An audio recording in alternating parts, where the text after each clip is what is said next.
What's up, everybody? Welcome back to the Second Street Marvel, where today I will be talking and going into a spoiler discussion about Secret Invasion Episode 5. This is the penultimate episode of Secret Invasion. That's Episode 5, titled Harvest. And yeah, I put Red Harvest in there just because it's the name of a good album from this band called Blood Simple. It's absolutely great. Thank you all so much for being here today. I hope all is going well with you all. Now, if you are here and you haven't got a chance to watch the newest episode of Secret Invasion and you don't want spoilers, you probably don't want to be here because I'm going to get into some of that. But before I get into all that, I want to say thank you to all you great people out there, all the Myrtle Maniacs out there, and all of the people who have sent in some very generous donations here over the past 20 days? Over the past 20 days.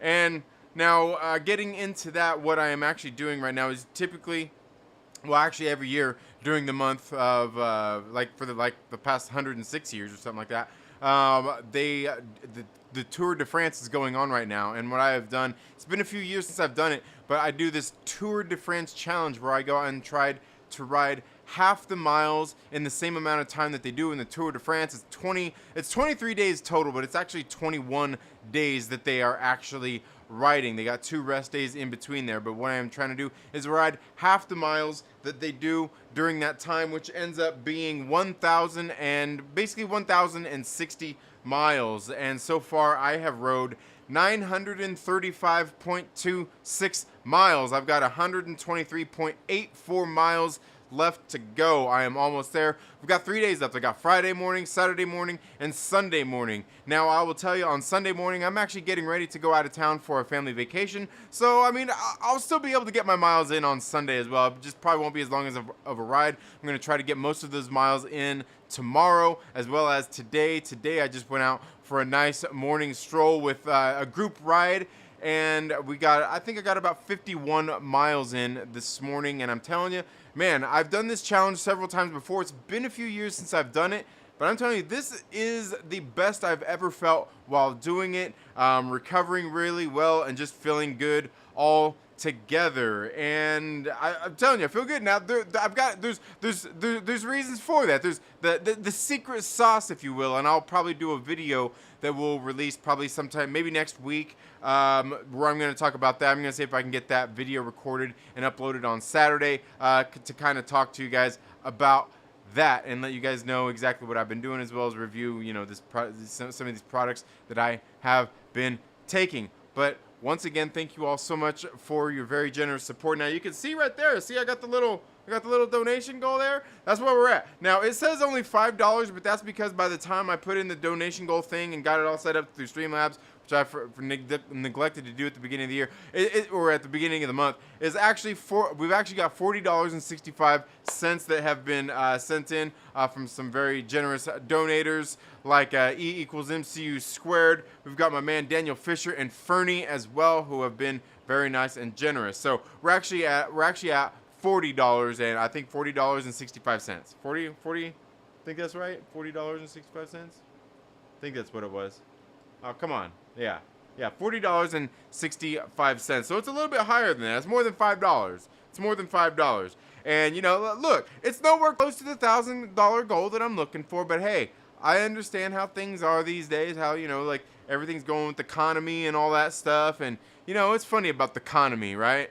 That's exactly what it is, the economy. Economy, right? But anyway, regardless, every little bit helps towards that goal that I am doing. I do greatly appreciate it. Go to your couch, go to your car, vacuum, get in between the seats, get in between your cheeks, between all them couch cushions and everything. Get in there and check them out. Vacuum out, get all those dimes, quarters, and nickels. Go deposit them into your checking or savings account, link it up to your PayPal, and send it in through the direct donation. I greatly appreciate it. And the goal that I have here, I believe, is just showing the direct donations. It's not showing the actual super chats. And the reason for that is because direct donations, they take 30% of that. If you go through YouTube, Google gets to take their cut. Where Streamlabs, they don't take as much. And let's be honest, the Streamlabs I've got is going through PayPal. And let's be honest here, like, PayPal isn't really better than anybody else out there. Believe me, they're pretty terrible. They have some pretty terrible practices. But regardless, thank you all so much for being here today. I also want to let you guys know, if you do, if you like what you're seeing on this channel, want to become a channel member, one of the Myrtle Maniacs. One of the things we are getting ready to give away here in a couple of months is this right here. You probably can't see some of this, but this is Hell Witch Forbidden. I guess you can. You see like that? If I tilt it just right, you can see it in there.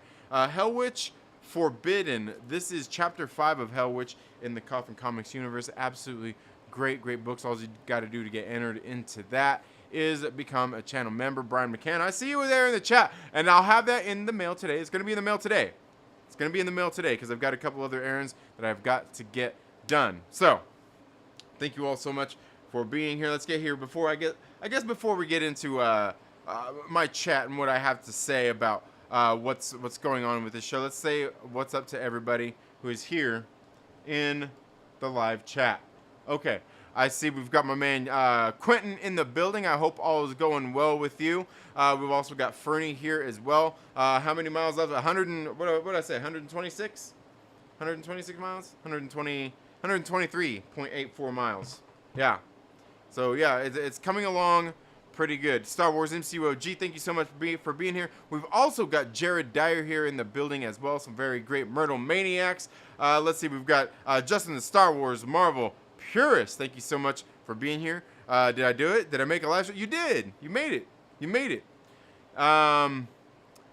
Let's see, Brian Mccann, thank you so much for being here. Another one of the Myrtle Maniacs says, love fart stream engaged. Is that, wait, what?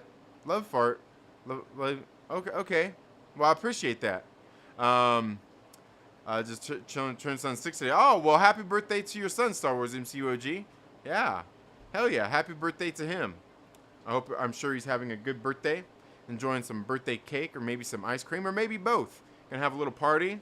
Hell yeah. You know what I'm talking about? A little, I mean, not your son, obviously. But yeah. Tetrahydrocannabinol. Yeah. THC. Source cannabis sativa. Yeah. Justin says the lamest investigation. Oh, the lamest invasion ever. Right. We got RC Scott in the building. Thank you so much for being here. Let's see. Killing it. Yeah, I know. Half the miles. Pff, do it all. Go. Yeah. Believe me, that's like 100 and some miles a day, pretty much. And yeah, I'm not cut out for that. You know what? Honestly, I don't know a whole lot of people that are cut out for that altogether. Like riding, I mean, seriously, you got to be a pro at that point. But riding 100 miles a day, like that's, come on, man, come on. Like I'm badass. I'm not that badass. Not, yeah, I don't know that I ever was that bad. Could I be? Yeah, sure. If I didn't, if I had, 5-6 hours a day to just go sit on my butt and pedal a bike. It's not really sitting on your butt, but it kind of is. It kind of is, right? It kind of is. Maybe one of these days I'll be cut out for it. Maybe one of these days I'll be cut out for it. But let's see who else we got here. I see we've also got Jared said, "What's up? Good to see everyone." Yeah, I hope you're doing well, Jared. I hope you're doing well. Justin says the elites running interference to make this economy a long-term reality. Yeah, they are. They absolutely are. Oh, we've got Romeo in the building as well. I think I said that right. Whoever finds some money in my couch is welcome. There you go. Yeah. Down to the last roach. Yeah, that's a good one. I was actually listening to that album on stream, or while I was out riding the other day. I was actually listening to that album. Very good stuff. And again, I see we've got another $5 super chat from my man Fernie. Says, found them $5 while looting one of Nick Fury's graves. Nice. Nice. Well, thank you so much, Fernie. I greatly appreciate that. I believe that makes $15.65 that you've donated so far. I greatly appreciate it. I greatly appreciate that. So, yeah, guys, let's go ahead and get into some chats about Secret Invasion Episode 5. This was another one of those shorter episodes. This was another one of those shorter episodes that these shorter episodes have been pretty good. I've liked them. And the thing is, they've had more action in them. It seems like they're moving the plot forward a little more, if there really is a plot here, besides making Nick Fury try to be young again and trying to get Samuel L. Jackson to speak and do a cadence like he's in a Quentin Tarantino movie. Like the writers are trying their best, but I got to tell you, this episode I thought was pretty good. We started off. We've seen some of the outcome of what happened in last week's episode after President Ritson was attacked during that convoy. We see Nick Fury going into the hospital with him, telling him not to trust Rhodey. He's a Skrull. And not to listen to him. And then obviously we get a confrontation there in the hospital as Nick Fury is sitting in front of the doors, just trying to protect the president from any potential harm. And that's when we see Rhodey and his whole little secret service, or secret invasion in this case, go in and tell Nick to fucking take a hike. And I guess a somewhat pretty cool scene. The tension, while it seemed high, like it seemed like it was supposed to be high, the tension didn't seem that high. You know what I mean? It seemed, it seemed the tension was mid. Kind of like this show has been mid. And look, mid isn't exactly terrible. Mid doesn't mean terrible, okay? If it was terrible, it would be below mid. It wouldn't even be mid. It would be low grade, right? It'd be bottom shelf, not that top shelf. We haven't gotten none of that top shelf, I would say, probably in any of these shows yet. But again, they're just TV shows, so I'm not really looking that far into it. But so we get a little bit of that. We also get a little bit of seeing what Gaia is up to after she got shot, and she's trying to figure out what's her place in the world. She looks down into the gutter full of water like Zoolander and says, "Who am I?" And during this contemplation, she goes and visits Vara, who is Priscilla, basically Priscilla Fury, or is she Priscilla Davis? Is she related to Miles Morales? I don't know. I'm waiting for somebody to come out with that theory, because it has to be obvious. She's black, he's black, they're black, right? That's the kind of inferences people make, man. Let's be honest here. It's not me. It's other people. It's other people that oh, they're black. They must be black. They must be related. No, that's not how it works. That's just like saying all us Mexicans are related.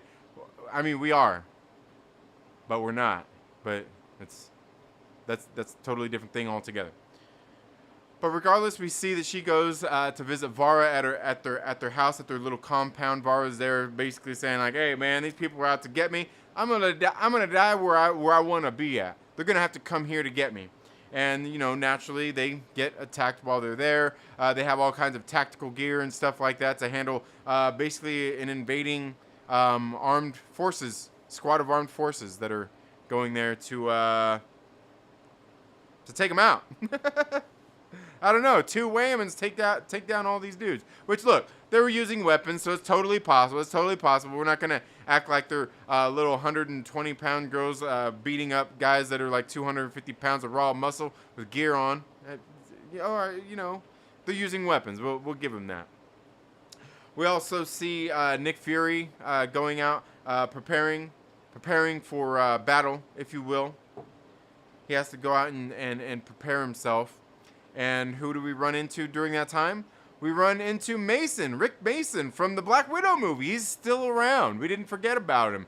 Remember, like he was. Remember back when Black Widow came out? Before it came out, like he was rumored to be Taskmaster, and it turns out he wasn't Taskmaster. He was just basically the same as Klein. You know, the guy Klein who was in charge of transportation there at Shield back in the day. Remember he's, you know, Captain's Orders. That guy. Like he's the same kind of guy, except for he's a little bit more infield than Klein was. But he meets up with Nick Fury, takes him, you know, on his little private jet to God, what country was it where he met up with Olivia Colman's character? In the meantime, we actually see Olivia Colman's character, Farnsworth. She's actually out.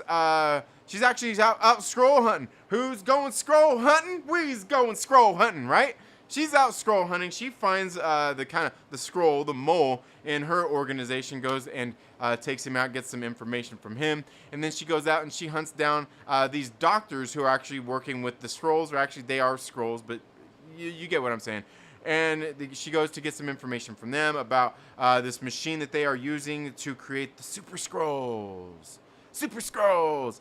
So they go out and she does that. She visits these doctors. Everything kind of goes on. You know, Olivia Colman, I gotta say, for what she's been in the show, she has been really good. I've enjoyed her character throughout the series. Kind of feel like they could use a little bit more of her, but at the same time, I'm kind of glad they don't use more of her, because you know what? Like, it's one of those too much of a good thing kind of things, right? Like, you don't want too much of a good thing. I think she's done a very good job here in this series, and yeah, I mean, I think she's done pretty good, and they've just kind of sprinkled her in there just enough.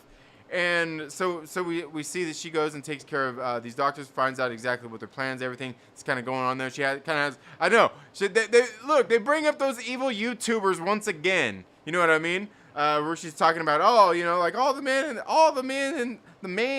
manses in this world, you know, they're always lying and gaslighting you and trying to murder you and blah blah blah. It was actually a pretty funny line, you know. And that's the thing, is like, I know there's somebody out there who's probably watching this shit going, oh, they're talking about those YouTubers. Why don't they just say Geeks and Gamers or Jeremy Griggs and not like look. It's just a joke. You know what I mean? Like, you can go back like 10, 20 years and you can see where people are making these same kind of fucking jokes in movies, and it's nothing to get worked up about. But are they referring to people on YouTube who are outraged and make those kind of videos and shit? Like, yeah, it's just more of the modern time things. I don't think they're necessarily taking aim at anybody in particular with lines like this, although they did in She-Hulk, didn't they? They did the car video. They did it. Like, we know what they were doing there. Here, I mean, I think it was, you know, it was a little more subtle, and I like the way Olivia Colman kind of worked those lines in there. It was pretty good. It was pretty fitting too. So she ends up meeting up with Nick Fury after he makes it through security in I can't remember where the hell it was they went to. Finland. They went to Finland. And she ends up picking him up there outside of the airport. It comes out, you know, he has the little widow's cloak on, just the mask one. And the one thing that she brought up was like, oh, you know, $1 billion research, and that's all you got is something to fucking cover your face. What about the rest of your body? And Nick Fury's like, hey, that's all this is. We've got the other shit already. I'm just using this one. So I'm waiting to see, when are we going to see that? When are we going to see the full body widow's cloak? Who, and if so, like, who's using it? Is there somebody out there actually using this already? Have we seen somebody out there using the full widow's cloak? Have we? Let me know what you guys think down in the comments below. Because, I mean, like, obviously, like, I think it was that same morning, Paul from Heavy Spoilers did a review of the show, and he mentioned the Widow's Cloak thing, but he didn't mention about the full body Widow's Cloak, but I seen Eric Voss did in his video. But regardless of all that, I'm waiting to see when we're actually going to see somebody using the full body Widow's Cloak. Full body Widow's Cloak. And you know what? It kind of reminded me of something, you know, speaking of like the full body Widow's Cloak, we're dealing with scrolls and everything. It reminded me of an issue out of this Avengers omnibus right here. I think it was actually, what is it? I think it's the second issue of Avengers. Isn't that the one with the Space Phantoms? Yeah. Here in Avengers issue number 2, it got the, oh, you can see through it, but they got the Space Phantom. And the Space Phantoms are interesting because the Space Phantoms do something very similar to what Skrulls do, where they can actually impersonate somebody. But I believe, if I'm not mistaken, like when they touch you to impersonate you, basically you go to wherever they're, like almost like the nega bands, almost like that kind of a thing. I could be wrong there. But I think like it's almost like that. Like you go into the negative zone kind of thing when they replace you. Like I'm waiting to see the Space Phantoms. Is there going to be any Space Phantoms? Coincidentally, the Space Phantoms kind of look weird, kind of like Skrulls too. Like did they eventually just kind of take and move, like integrate those? Like was that the original Skrull idea? Was the Space Phantoms? And like, you know what? Fuck the Space Phantoms. I don't know. Let me know what you think down in the comments below. But yeah. So. We got all that, the Widow's cloak and everything, and then Olivia Colman takes him there, and as they're there having a conversation about exactly what's been going on. He's kind of filling her in, she's filling him in. He tells her about Rhodey being a Skrull. She acts like she didn't know, and there's just some kind of witty banter going on here, right? But in the meantime, we also see that Rhodey, Scrody, was actually out there, and he actually had a meeting with the with the President Ritson, about the Skrulls and everything going on, which was kind of planned from Gravik, after Gravik is obviously having somewhat of a power struggle within his own organization. We've seen that once they got back to their compound after the attack last week, things had kind of changed, and we actually seen the one guy. Why can't I remember his name all of a sudden? The guy that was the Skrull, that's kind of basically his right-hand man, that's kind of like, hey, man, you told us to trust you, and, like, fuck, we can't trust you. Like how are we supposed to have any faith in you? And he ends up using his group powers, fucking impales him and kills that son of a bitch, and then the guy's like, you know what? He thought he had a voice. Y'all have no voices. Y'all ain't shit. Y'all's little bitches to me. That's basically what he said, and you can see everybody kind of like, dude, like, what the fuck, man? And that's just, like, look.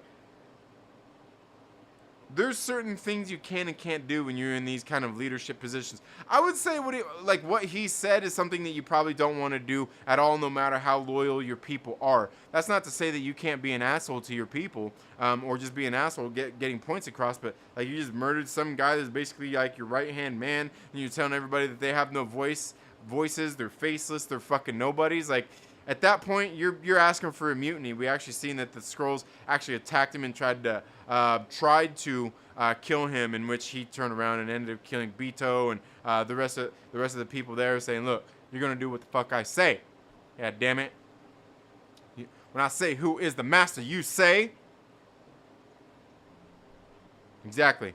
And so, I don't know. I mean, we could see he's kind of starting to have this struggle of power here. But altogether, I mean, some okay things being done here. And then we get to see where Nick Fury and Olivia Colman's character, they actually get to the place in Finland. We get to Fury's second gravesite that we know of. He's got these things all over the world.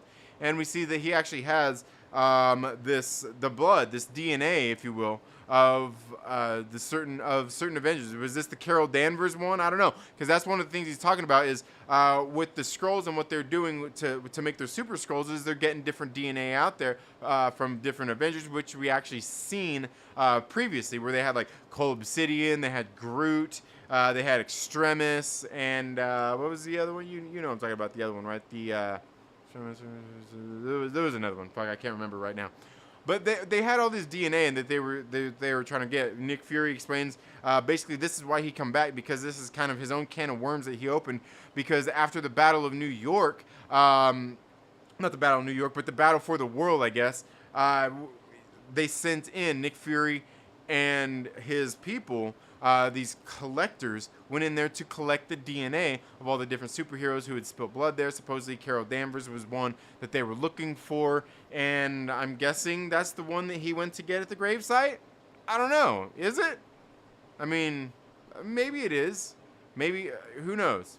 Who knows?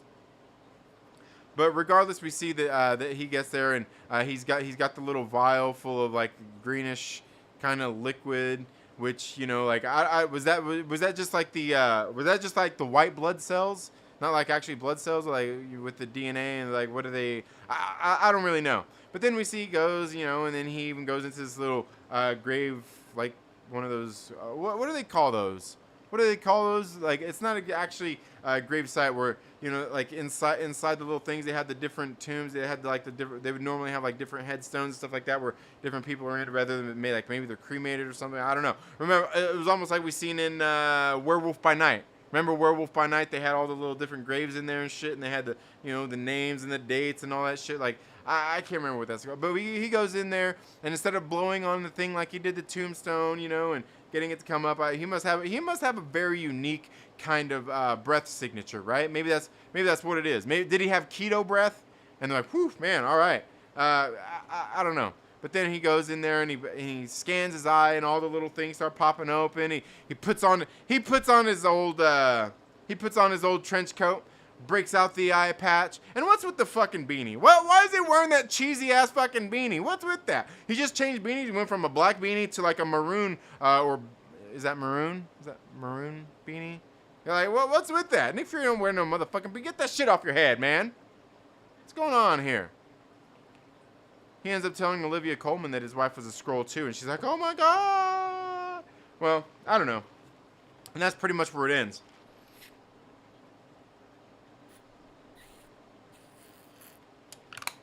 So, at this point, this just basically leads into the end credits, where we are going to get the season finale next week. And I gotta tell you, like I said, these past 2 episodes have been just over 30 minutes long, under 40 minutes, like 37, something like that. By the time you get credits, it's closer to 30 minutes, flashbacks and all that stuff to cut out the little intro. But I think this series overall has been pretty mid. Like, it's been alright. I think the thing is, like, especially seeing these last 2 episodes and the kind of show that it's supposed to be, this kind of spy, espionage, kind of thriller, political thriller. I think one of the things they should have done is a little bit more balance in this show, where in that first episode there was like a little bit of action. It wasn't even really action. It was just like the bombing and everything, and then everything else has gone down pretty much in these last couple of episodes. All like the attack on Ritson. We've seen the invasion of the home. We've seen just like all the different things going on. I think one of the things they should have done is maybe balance the show out a little bit better. Like maybe put a little bit more of like some of the action scenes and everything in there towards the beginning of the episode. Then let some of the conversations go on. Give us a little more action, then a little more conversation, then a little more action. Then like some shit to slowly ratchet it up. Where it seemed like they pretty much, like these last 3 episodes is where they put all the sort of action into it. I kind of feel like you need some of the a little bit more of that kind of action, kind of spice shit actually going on in the show, other than Nick Fury just walking around, going to different sets and fucking talking to people. I think they could have balanced all this stuff out a little bit better, and it probably would have made the series a little bit more interesting overall. Like small little doses, right? Like giving us a little bit more to go off of each and every week, as opposed to, one episode, bombing, Maria Hill got killed, and then all of a sudden, 2 episodes of fucking boring, and then, maybe it's just me. I feel like they could have balanced it out and paced it a little bit better than what they've done. And they probably could have brought the show times down a little bit. Probably could have brought them down a little bit. Probably could have made them all just like 40 minutes. Probably could have just made them all 40 minutes, and they could have made it a good 40 minutes during all this time. And they could have cut out some of the fluff and bullshit. Like, did we really need to see some of the things that, like, some of the things in there, like some of the minutes of conversation here and there that could have been cut out of this whole show? Like let's face it, they put these shows, I wouldn't even say filler, but they put some fluff in there, right? Some fluff.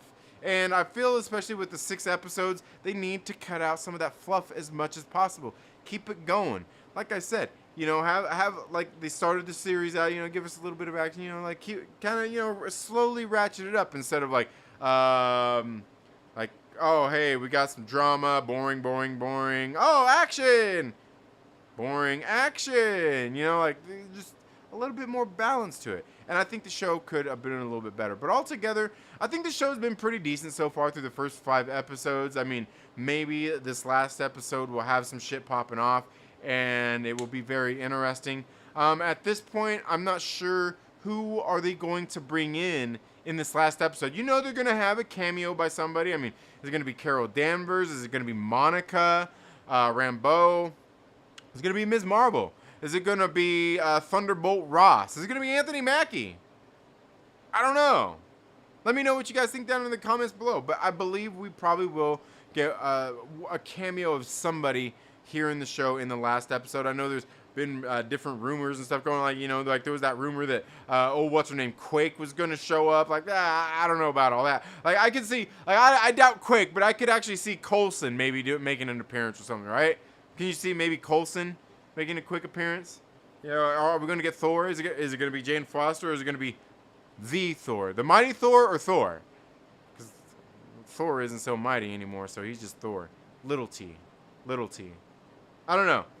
But altogether, I mean, the show, it's been all right. I mean, I definitely can't say this has been one of the better shows. I mean, I think WandaVision probably still takes the mantle there for the best. I would say probably Hawkeye is after that, and probably Ms. Marvel after that. You know, Falcon and Winter Soldier maybe after that. Maybe Moon Knight after that. I would say Werewolf by Night, but it was a little bit different. I'm not gonna put the Werewolf by Night special in there with these shows, because it was just a 1 hour special special presentation where the rest of these have been kind of, you know, like 6 hour movies or something like that they've chopped up. And yeah, I don't know. Altogether, it's been okay. It's just been dragged. It's just kind of dragged on. Like I said, they give us so much action and everything here towards the end of the series, as opposed to balancing it out a little more throughout the series. And I think that would have made for a much more interesting show altogether, especially considering the way everything has kind of gone down, the way Nick Fury seems like he's made just a bunch of dumb decisions. They're kind of cucking him in a way. Like, I don't know. Let me know what you guys think down in the comments below. Let me know.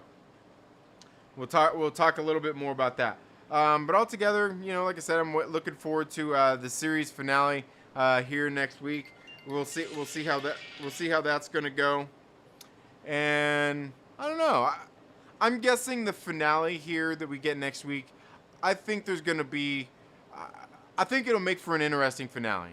I think it could. I think they've set everything up to where the finale could actually be pretty good. Probably compared to the rest of the show. They need some sort of a win here. Some sort of a win, and I think the last episode could be it. But even at the end of it, is it going to be something that's like you can't miss? It's going to be exciting and get you to, you know, like, it's going to rally the troops for everyone to say, like, oh man, Secret Invasion's been so good. I kind of don't think so. I really don't think so. But I could be wrong as well. Let me know what you think down in the comments section, and we'll go ahead and get into some of these comments. I also want to say thank you to Lord Veedo with the 35-month member chat. Flexin', yeah. We've also got Lord Veedo with a $10 tip as well. Says towards a good cause, homie. Yeah, well, thank you very much, Lord Veedo. I greatly appreciate that. So I believe that puts us at 55. I believe that puts us at $55.65 so far for the direct donations. I greatly appreciate that. And so, I mean, we're a little over 2%. So I would say that probably puts us at about 2.5%, maybe like 3% towards the goal. But hey, you know, every little bit counts, and I do greatly appreciate you guys and your very generous donations. Greatly appreciate that. Okay, so let's see what everybody is saying here in the live chats. And if there's anything else you guys want to talk about, let me know. We'll get into it. Let's see. Romeo says almost wanted to say Secret Wars. Oh right, yeah, man. Secret Wars. Wouldn't that be great? Some Secret Wars would be pretty good. Man, we'll get there eventually.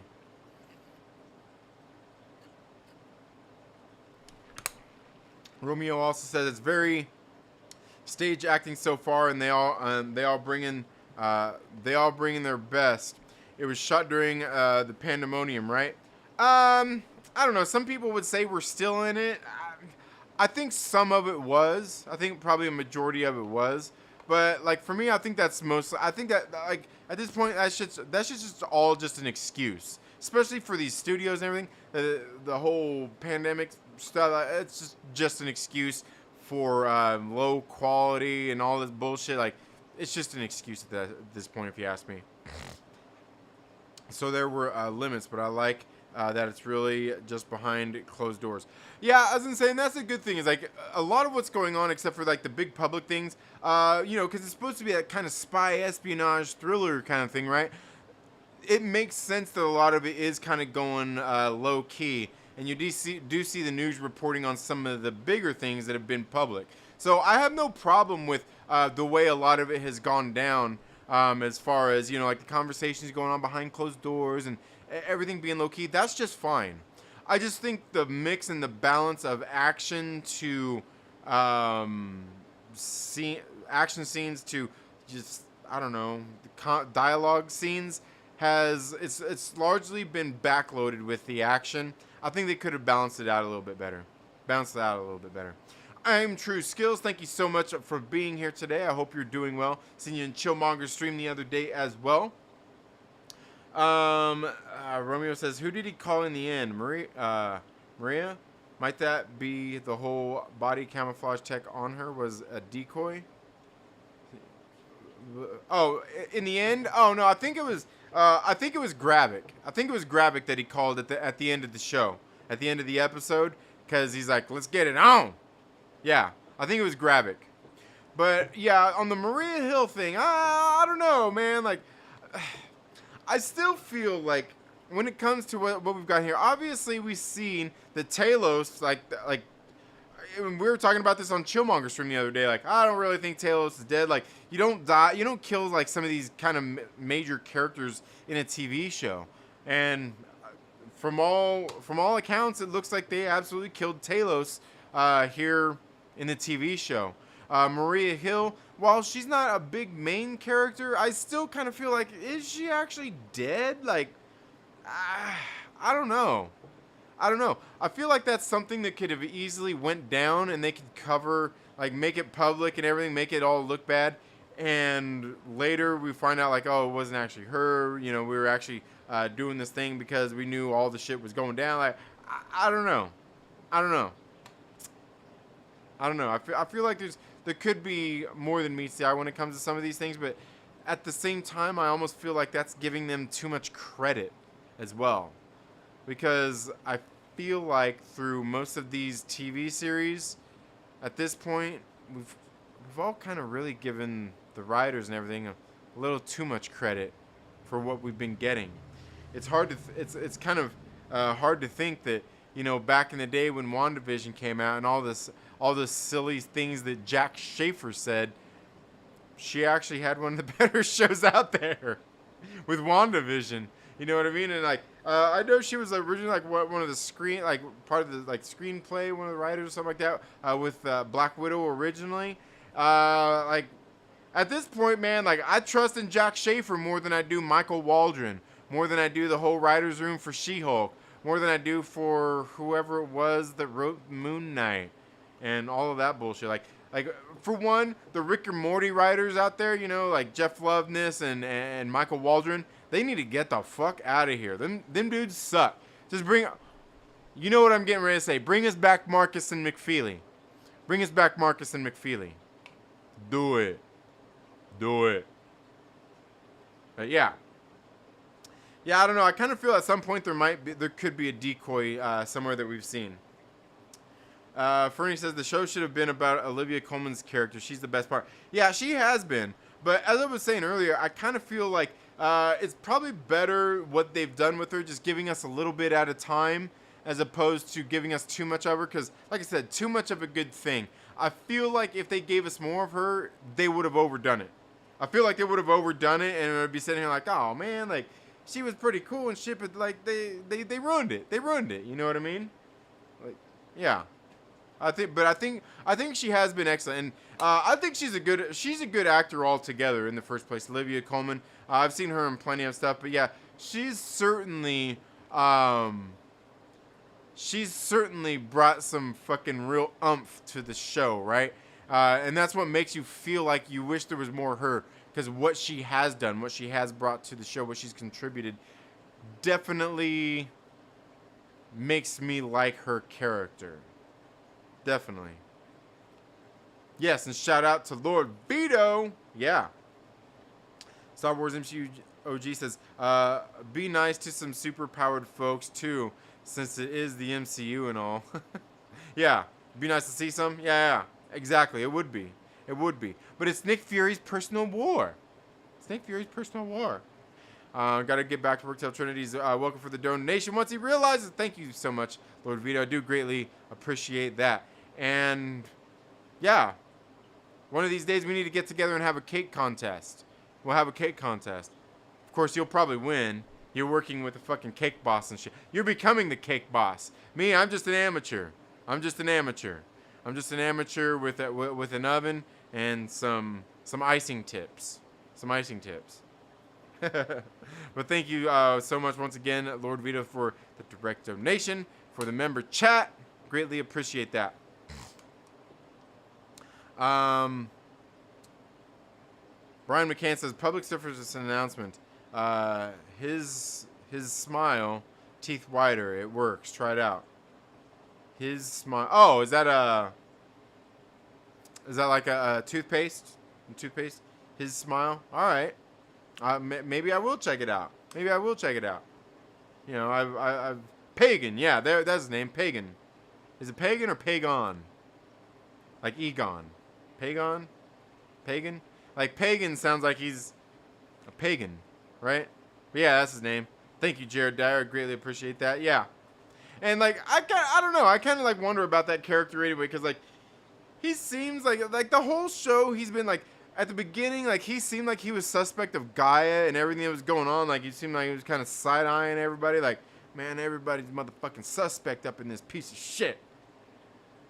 But yet, he also seems like the one that, you know, like, it was the last episode when Gravik was like, oh yeah, Gaia was the mole. Like, he didn't know. Like, he seemed like he was giving her the fucking side eye the whole time. Beto, it looks like he's been giving Beto the fucking side eye the whole time. He looks like he's been giving everybody the fucking side eye. How does this guy not clued in? You know what I mean? How is he not clued in and tone deaf enough to not say what he said to Gravik right there and get his ass fucking impaled? Like, maybe it's one of those things where you give somebody a little too much credit. But I did think he's been definitely an interesting character for us to see here on screen. And I'm not really for sure. Like, I haven't read a whole lot of Skrull storylines in the Marvel comics, so I can't really confess to know what this character did in the comics. Because as far as I've been led to believe, he is actually a character from the comics too. So I don't know. Freen says, bro, it's gross that Nick Fury took all the hero's DNA and put it into one vial.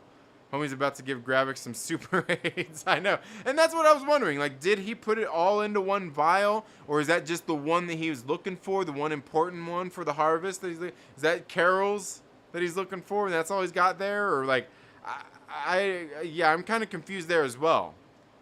I mean, or do they have, like you're saying, do they have a mix of them? And, you know, by the time you break everything down, like, oh yeah, we got a mix of them here, but we can look at the different DNA strands and we can pick them all out and, like, fuck, I'm no scientist. I don't know about that shit, but it does seem a little bit silly. You know what I mean? Like remember back in the days when people would, you know, in the movies, they would cut their hands and then, you know, they'd start bleeding and they'd, you know, give each other a five or a handshake and we're blood brothers now. Like, no, motherfucker, you just giving yourself some cross contamination there. What are you trying to get? Like he said, are you trying to get some AIDS? What are you trying to do here, man?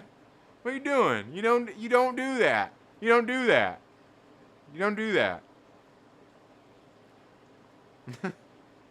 Just like when you see a girl and she got one of them cold sores or something on you, like, don't give that bitch a kiss. No, you gonna get herpes, man. Stop it. Stop it. Shh. You don't want that. You don't want none of that. Oh, all right.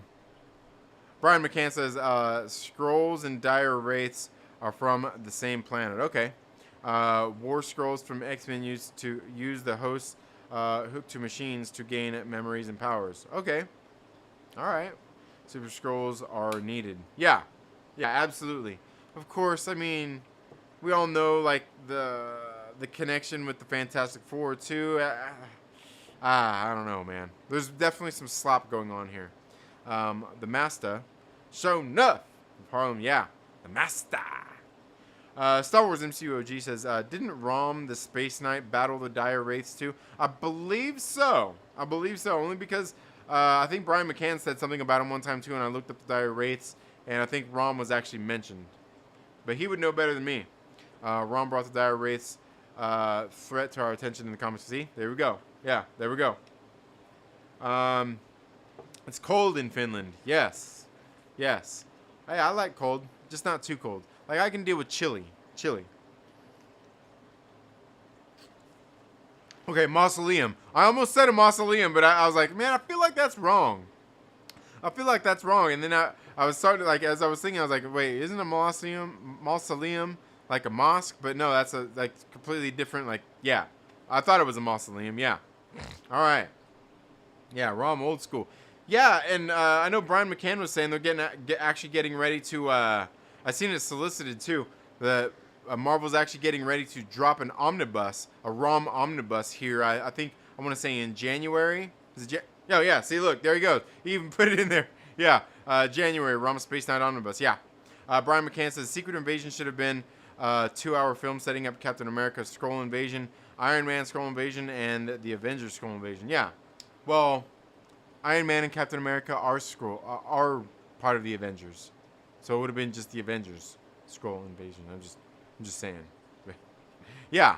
Like I said, I mean, I think that's the thing with it, especially like the TV shows, is a lot of this stuff could have been a little bit more well thought out. Obviously, with everything that's been kind of going on, you know, Feige hasn't really had his time to have his finger on everything. You know, he's obviously delegated some of those duties. That's why we no longer have Victoria Alonso. Maybe soon enough we could not have Nate Moore. Wouldn't that be great? Hashtag fire Nate Moore. Put it down in the comments. Fucking put it all over social media. And fucking hashtag fire Nate Moore. Fuck that guy. Anyway, yeah. Maria is still alive, says Romy. Yeah, I think so too. Comments below. Where? Here in the chat? Yeah, here in the chat works. Fernie says it's going to be Thunderbolt Ross or Monica Rambeau, maybe. Yeah, that's what and I almost feel like Thunderbolt Ross is probably a no, but he actually, like, only because they probably, like, recently started doing some of this shit with Harrison Ford, and he probably costs more than the actress playing Monica Rambeau. Jared says Flag Smashers had a better shot at invasion than Skrulls. Yes. Yeah.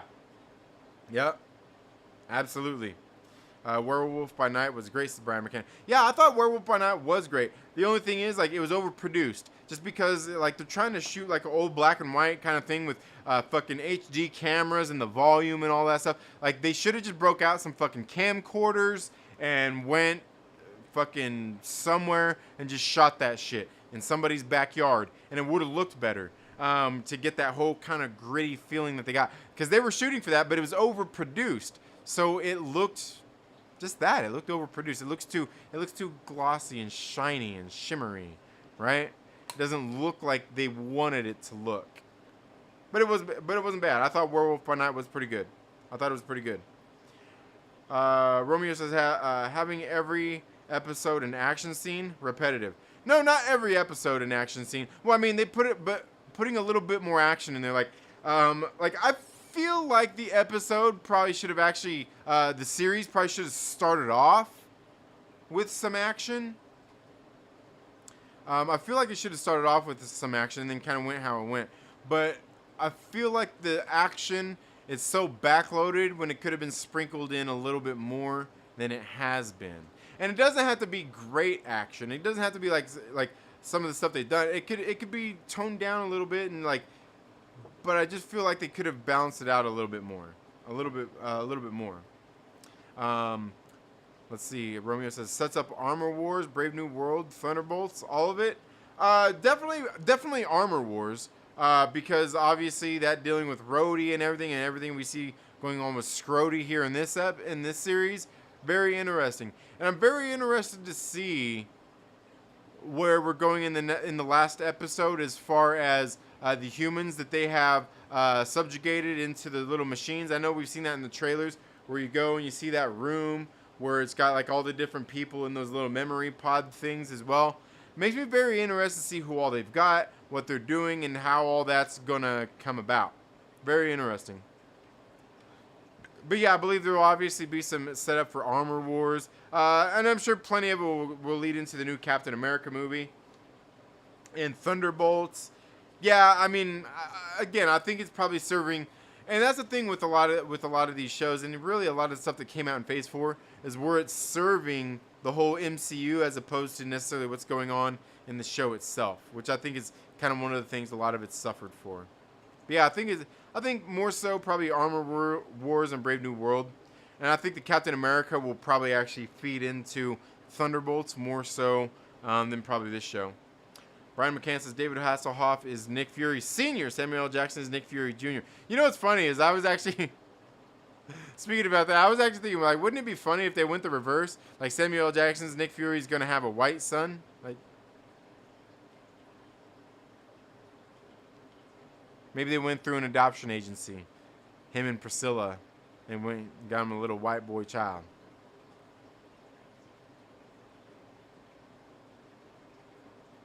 I don't know.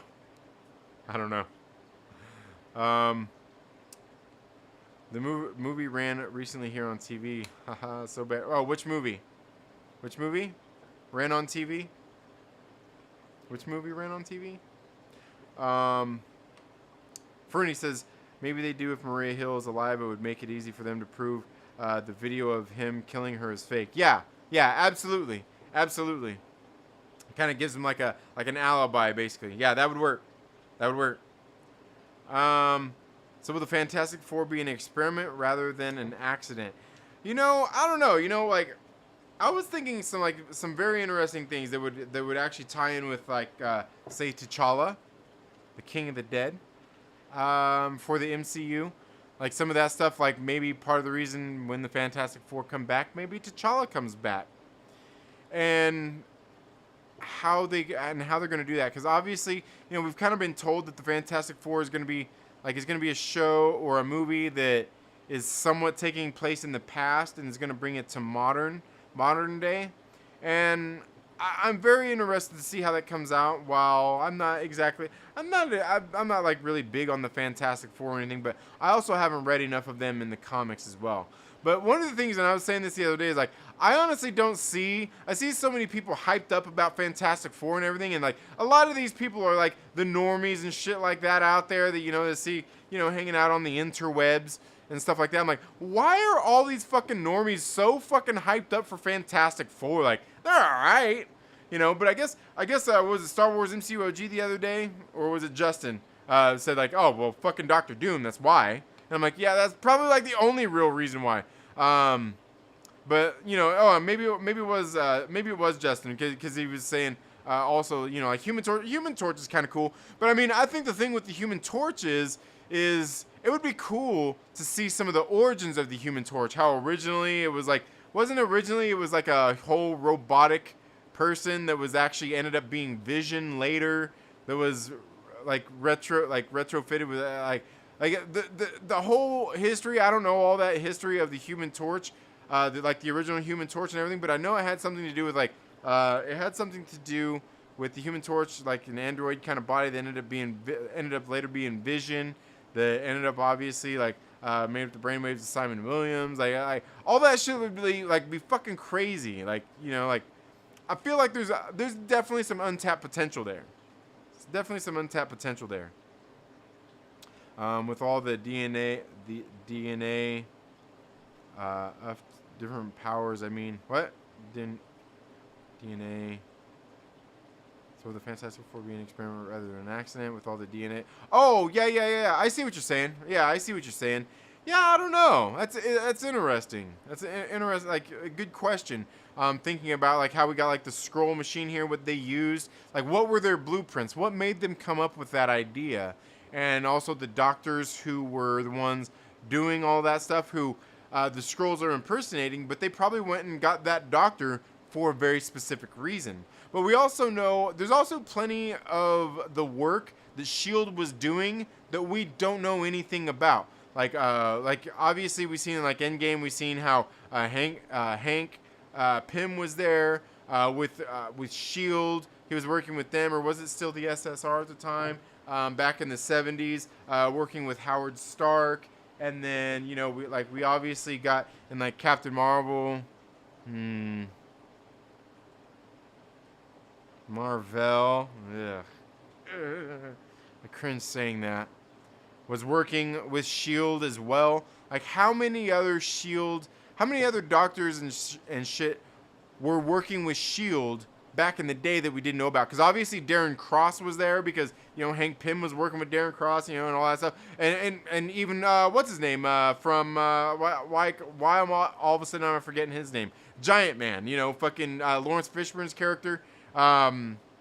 He was obviously working with Shield too. Ghost was there, working with Shield. She was kind of, there's so much that Shield did that we have no fucking clue.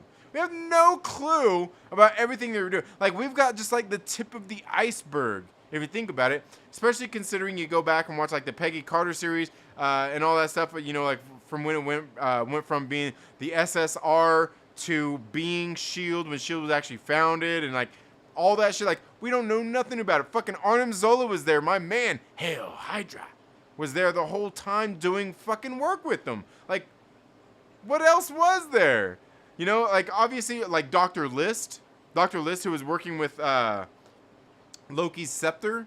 And what's the other guy's name that was there in Winter Soldier, with the little monocle, fucking, that guy. We have no clue. We don't know nothing. We don't really know shit about any of what the strategic scientific reserve, the SSR, or Shield was doing. We know virtually nothing. And just the few things that we do know are fucking crazy. The Lightspeed engine, fucking, everything. What were they doing? You know what I mean? Obviously it was a fucking arms race, but crazy shit. We don't know what. We don't know anything. Because they obviously even had the super soldier serum. That's why we got Elijah Bradley and all that. There's a lot. There's a lot we don't know, and there's so much fucking potential there. So much potential there for everything they could be doing. So much. So much stuff they could do. Sheev the Wise, my man, thank you so much for being here, Sheev. I hope all's going well with you. Hopefully, you're getting a little more answers to all that bullshit going on with your channel, man. Like I said, man, that YouTube's been doing a bunch of that bullshit, man, lately. If you guys don't know Sheev the Wise, go check out Vader's Lair. Go give him some support, man. Yeah, he recently got demonetized, and if you guys are here watching, you guys have been paying attention to all the bullshit going down on YouTube. Fucking all kinds of people have been getting demonetized and shit over ridiculous shit. That's and obviously YouTube being YouTube, they never explain it, but yeah. Regardless, I hope all's going well with you. He says that they should make Secret Invasions span this entire phase. They could. They actually really could. Well, because that's just the thing, with Secret Invasion, they could have it just set up in the show, and everything starts to come out over the next few movies through this next phase of movies. Just like the one thing I was talking about, and I've talked about before, leading into, obviously we know we're going into Secret Wars, the Kang Dynasty, where with Secret Wars, it would be interesting to see them do kind of like they're like you're suggesting here with Secret Invasion, is make a lot of the shows and everything that are basically tied into Battle World or Secret Wars, leading up to that, almost like the little one shots and everything. All the shows kind of doing things in them leading up to this grand finale of whatever that's going to happen in the movie. Make it a little bit more like the events like they do in the comic books, but a little bit better than the events they do in the comic books, where You're reading a whole bunch of tie-in issues that a whole lot of fucking nothing happens in, just for it all to take place in the main series. And you didn't have to buy all those tie-ins, but you bought them anyway because you wanted to see what was going on, and it was really nothing. Ugh, it's almost annoying. But yeah, I think they could. I think they should do that. Have a lot of it, and really, if you look at the slate of what we've got coming up, it almost kind of seems like we do. Like we know Armor Wars, the things we got going on with Rhodey here, Captain America, Thunderbolts, all that kind of stuff. It could easily feed into what we're having started and presented here in Secret Invasion with a lot of that stuff, which could easily, all the stuff we see going on here could easily feed into all these shows with everything going on. You know, like it's supposedly even the stuff like with what we've seen like in the Eternals, where obviously like Tiamat coming out of the middle of the ocean is supposedly has been rumored to it's going to be Genosha, you know, the island of the mutants, where they're going to find adamantium and shit supposedly. Which if you guys have been hanging out here long enough, you know my theories about how it was Cersei that actually transmutated what the Celestials are made of into adamantium and all that stuff. There's some theories I have. Anyway, yeah, you guys get it, right? You guys get it. But yeah, I think they should be. They should do that. It'd be a good idea for this to make not make this show just kind of a one-off and like, oh hey, Nick Fury did some stuff in this series. Definitely. Justin says hashtag fire Nate Moore, hashtag fire Kevin Feige. You know what? Look, I'm willing to give Feige a little bit of leeway because he chose some bad commanders. He chose some bad, like, he chose Nate Moore, who should be fucking fired for even saying they don't want people that are interested in the comic books. Fucking get that guy the fuck out of the office. You know? They should have fired Victoria Alonso. They should have fired her after that Nuke the Fridge fucking interview where she's talking about the ex-Whammons. You know? The X-Men, that's so outdated. There's some strong women on that team, too. Oh my fucking god. Like, X-Men is the name of the team. X-Men is the name of the team. It has nothing to do with fucking men. Jesus Christ, man. I guess it's not known as humankind, right? Oh, it's got man in there. No, there's some strong whammons in humankind too. I think human is so outdated. See, like, look, Justin's getting me all worked up here. Whew. Cool down. But yeah, definitely fire Nate Moore. We'll give Kevin Feige some leeway. We'll give him a little bit of leeway for now. Romeo says, I hope they didn't get rid of Kang. Doctor Doom should be the bad guy for the next phases. Yeah, I mean, they need to hurry up and do something with this Fantastic Four shit. Like, supposedly we got the actor who's going to be cast as Thing here pretty soon. We don't know about any of the rest of the cast. But they need to hurry up and do something because we definitely need Doctor Doom. We definitely need some Doctor Doom up in this piece of shit. I just didn't like the werewolf design. Had too much of a Teen Wolf vibe. But I liked it. And looking forward to a more horror-esque Marvel stuff. Yeah. I was going to say, and that's what I did like. I did like that. But I know what you're saying. Had that Teen Wolf kind of vibe to it. Yeah, where, like, you didn't look... Yeah. No, I totally hear you. I hear you. Justin says, Feige rode the wave of great directors and writers in phase 1 and 2. I guess too much credit. Yeah, well, I mean, I think he still picked those people. But honestly, at this point, I still got to say, I will say hashtag in Sarah Halley Finn, we trust. She's the casting director for the MCU. And I'll be honest with you, like, I don't know. I don't think that she's missed at all in her casting choices in the MCU. Sarah Halley Finn, she's done an absolutely fucking phenomenal job in the castings of these characters. I certainly trust in her more than I do in Kevin Feige at this point.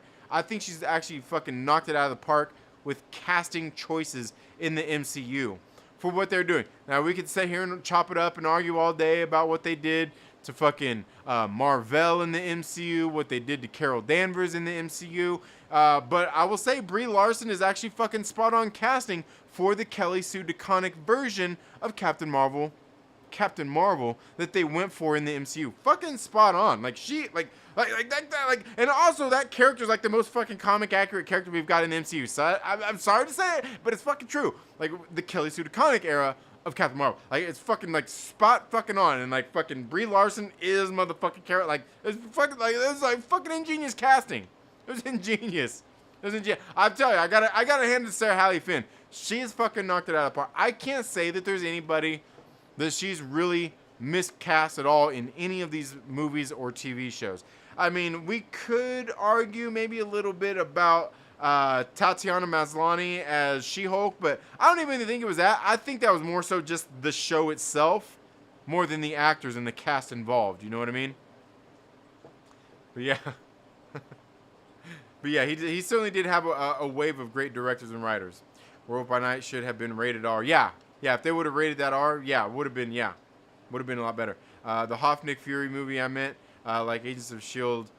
From, oh, yeah. From Wish. Yeah, I gotcha. Yeah, it would have been great to have Hasselhoff Nick Fury, man.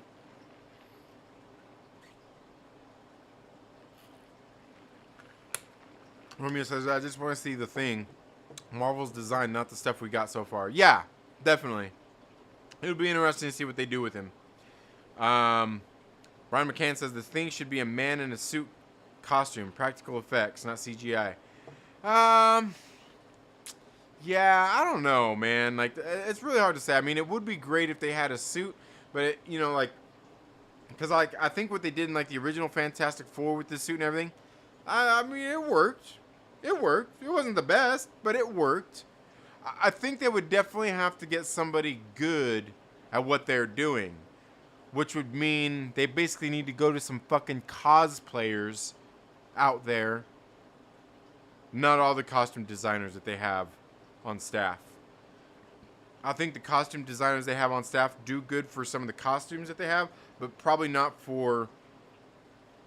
They're, like, look, like, if they're going to do Thing practical, that's not a costume. They need somebody to put in some real fucking creativity to that. And your best chances are going to fucking some of these badass cosplayers. You know what I mean? Honestly, I mean, I won't say you're wrong there. Black Goliath. Black Goliath? What? Creatorian says, Brendan Fraser would be my casting choice. Brendan Fraser for... Oh, for Thing? That would work. S.H.I.E.L.D. was a front for Hydra. Yeah, absolutely. Romeo says, you're right. The whole Vision tech itself, just the super serum. So much possibilities indeed. Yeah.